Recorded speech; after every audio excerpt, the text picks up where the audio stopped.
नमस्ते विद्यार्थी मित्रों। आज हम स्टैंडर्ड 8 का लेसन 9वां ममता समझेंगे, जिसका लेखक है जयशंकर प्रसाद। जयशंकर प्रसाद जी का परिचय यहाँ हम देखें तो जयशंकर प्रसाद का जन्म 30/1/1999 में वाराणसी में हुआ था। प्रसाद जी मूलतः कवि हैं। उन्होंने नाटक, कहानियाँ, निबंध और उपन्यास भी लिखे हैं। उनकी रचनाओं में मुख्य रूप से भारत की ऐतिहासिक संस्कृति की झलक मिलती है। उनके प्रमुख नाटक हैं चंद्रगुप्त, स्कंदगुप्त, ध्रुव स्वामिनी, कामायनी उनका प्रसिद्ध महाकाव्य है। उनका निधन 14/1/1937 को हुआ था। जयशंकर प्रसाद द्वारा रचित इस कहानी की नायिका ममता है। ममता विधवा है, यानी कि उसका पति मर गया है, उसकी पति की मृत्यु हो गई है। रोहतास दुर्ग के मंत्री चूड़ामणि अपनी एकमात्र स्नेहिता पुत्री के दुख के प्रसंग से अत्यंत दुखी है। वे उसका भविष्य सुरक्षित करने का प्रयास करते हैं, किंतु पिता द्वारा भिजवाए स्वर्ण उपहारों को ममता लौटा देती है। डोलियों में छुपकर बैठे पठान सैनिकों ने अगले ही दिन दुर्ग पर अधिकार कर लिया। चूड़ामणि वही मारे गए, किंतु ममता वहां से सुरक्षित काशी के उत्तर में स्थित एक विहार में जा पहुंची और वही रहने लगी। लंबा समय बीत गया। अपनी झोंपड़ी में बैठी ममता दीप के आलोक में, यानी कि दीप के प्रकाश में पाठ कर रही थी। एक भीषण और हताश आकृति ने आश्रय मांगा। संकोच पूर्वक ममता ने अतिथि धर्म का पालन करते हुए उस पथिक को आश्रय दिया। पथिक यानी कि मुसाफिर। वह पथिक कोई और नहीं, हुमायूं था, जिसने सुबह होने पर अपने एक सैनिक मिर्जा को इस वृद्धा की टूटी झोपड़ी बनवाने का आदेश दिया। ममता अब 70 वर्ष की हो चली है। अचानक उसे एक अश्वारोही की आवाज सुनाई दी, जो उसकी झोपड़ी के बारे में पता पूछ रहा था। ममता उस मुगल अश्वारोही को वह स्थान सौंपकर अनंत यात्रा पर चली गई। उस स्थान पर एक आकर्षक मंदिर बना, जिसके शिलालेख पर 7 देशों के नरेश, हुमायूं और उसके पुत्र अकबर का तो नाम था, परंतु ममता का कहीं जिक्र तक नहीं था। ममता का कहीं उल्लेख नहीं हुआ था। जिसने बादशाह हुमायूं की जान बचाई थी, उस व्यक्ति ममता उस पर कहीं नहीं थे। तो यह कहानी उस काल की है जब हमारे देश में मुस्लिम राजा हुमायूं और अकबर का राज्य था। उस वक्त घटी इस घटना को जयशंकर प्रसाद जी ने यहाँ हमें बहुत अच्छी तरह से समझाया है।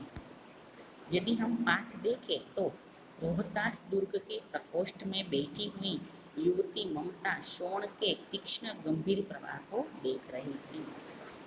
दुर्ग यानी कि किला, किला का नाम है रोहतास दुर्ग। प्रकोष्ठ यानी कि जो झरोखा जैसा होता है वह। शोण वह नदी का नाम है, और शोण नदी है वह बिहार में बहती है। तो उस नदी के किनारे एक किला है जिसमें ममता बैठी हुई है। मन में वेदना, मस्तक में आंधी, आंखों में पानी की बरसात लिए वह विकल थी, यानी कि वह बहुत दुखी थी, आकल विकल हो रही थी। वह रोहतास दुर्ग के मंत्री चूड़ामणि की एकमात्र दुहिता थी। दुहिता यानी पुत्री।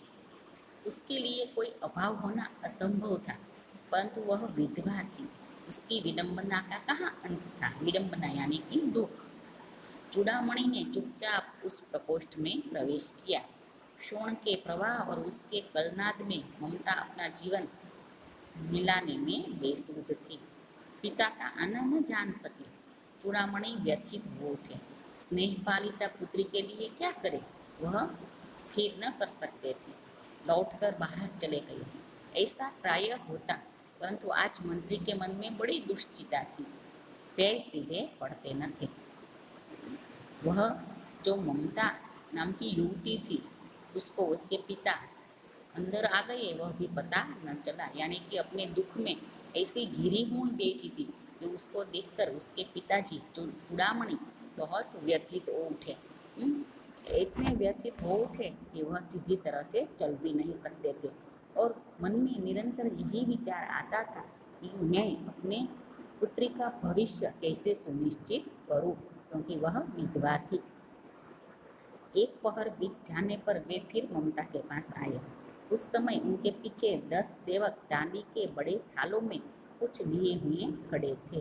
कितने ही मनुष्य के पद शब्द सुनकर ममता ने घूमकर देखा। पद शब्द यानी कि पग की आवाज।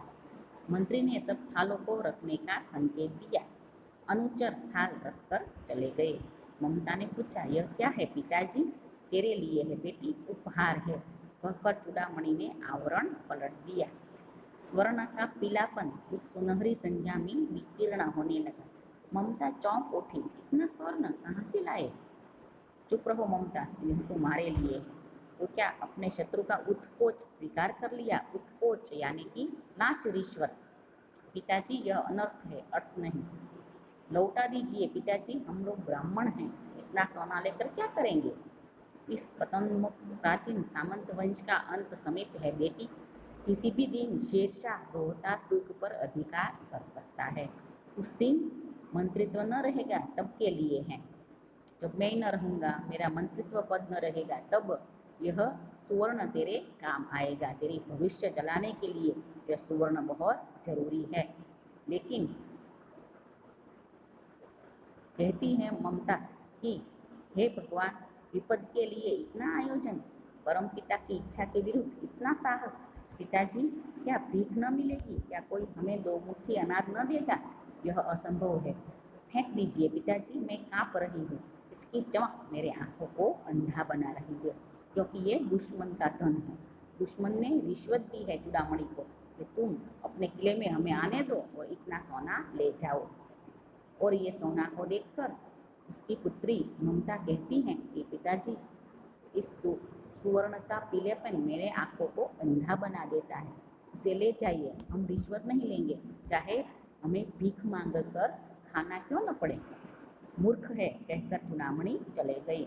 दूसरे दिन डोलियों का तांता आ रहा था। तांता यानी कि लाइन।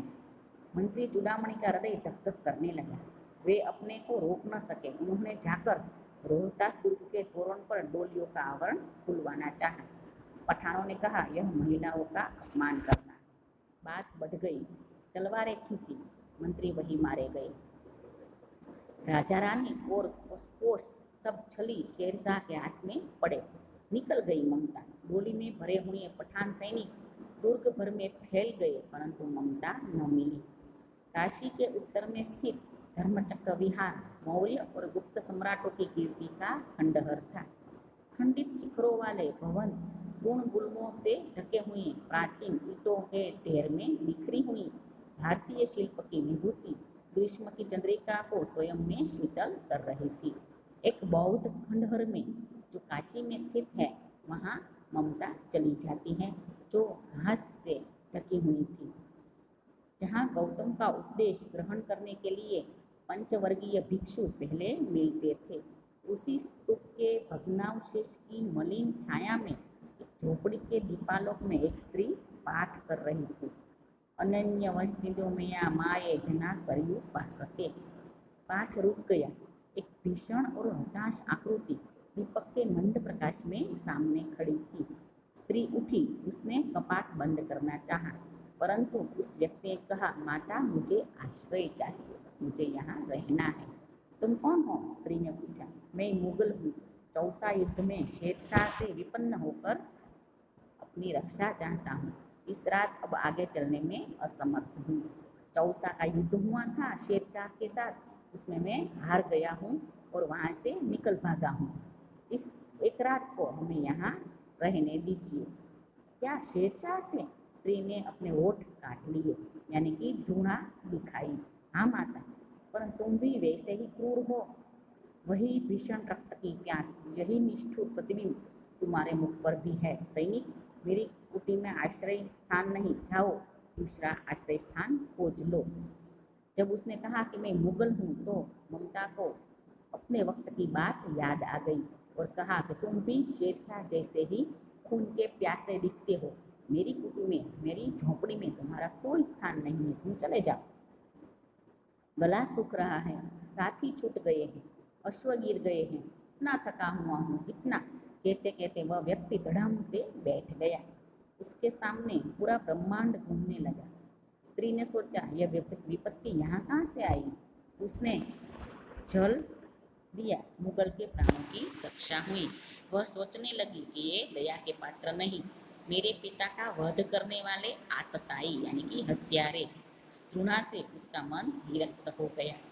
स्वस्थ होकर मुगल ने कहा, माता, तो फिर मैं यहाँ से चला जाऊं? स्त्री विचार कर रही थी, मैं ब्राह्मण हूँ, मुझे अपने धर्म अतिथि देव सत्कार का पालन करना चाहिए, परंतु यहाँ नहीं। ये सब दया के पात्र नहीं, परंतु दया तो नहीं, कर्तव्य करना है।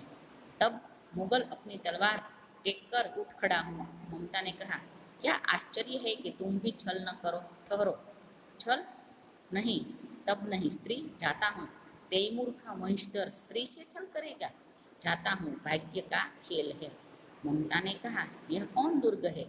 यही झोपड़ी है, जो चाहे ले लो, मुझे तो अपना कर्तव्य निभाना पड़ेगा। जाओ भीतर। थके हुए पथिक, तुम चाहे कोई भी हो, मैं तुम्हें आश्रय दूंगी। सब अपना धर्म छोड़ दे तो क्या मैं भी छोड़ दूं? मुगल ने चंद्रमा के प्रकाश में वह महिमामय मुखमंडल देखा।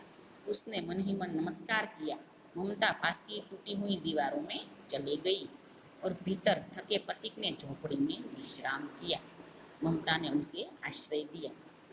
उसे मनोमन हुआ कि यह मुगल है, खून के प्यासे हैं, उसने मेरे पिताजी की हत्या की थी, मुझे दर दर भटकना पड़ता है, मैं उसे आश्रय नहीं देती, लेकिन मेरा कर्तव्य है कि अतिथि को वहाँ से ऐसी विपन्न स्थिति में चले देना नहीं है, मुझे उसे आश्रय देना चाहिए। इसीलिए ममता कहती हैं कि जाओ झोंपड़ी में जाकर विश्राम करो, और खुद वहाँ खंडहर है उसमें चली जाती हैं। तो विद्यार्थी मित्रों, यहाँ हमारा पार्ट 1 पूरा हुआ।